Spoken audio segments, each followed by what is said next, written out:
সাগর আর tragedy মনে করিয়ে দেয় টাইটানিকের কথা।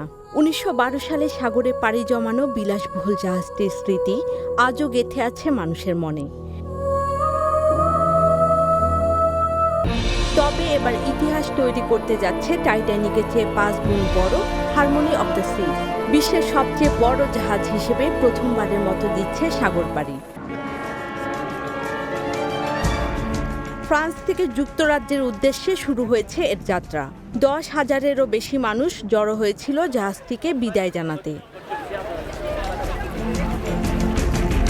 ১০ তলা জাহাজে একসঙ্গে ভ্রমণ করতে পারবে ৫,৫০০ যাত্রী। বিশালাকার জাহাজের ভেতরটা যেন গোলকধাঁধা। মিনি গলফ, ক্যাসিনোর পাশাপাশি রয়েছে থিয়েটারও। সবচেয়ে আকর্ষণীয় হলো ওয়াটার স্লাইড। কম্পিউটারাইজড পদ্ধতিতে চলছে জাহাজটি। ৩৬২ মিটার দীর্ঘ ও ৭০ মিটার উঁচু জাহাজটি নির্মাণ করতে প্রায় ২ বছর ৮ মাস সময় পার করেছে ফ্রান্সের কোম্পানি STX। ব্যয় হয়েছে ১১০ কোটি মার্কিন ডলার।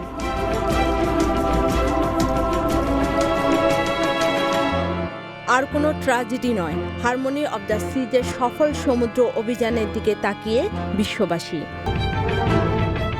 দুলি মল্লিক, ২১শে টেলিভিশন।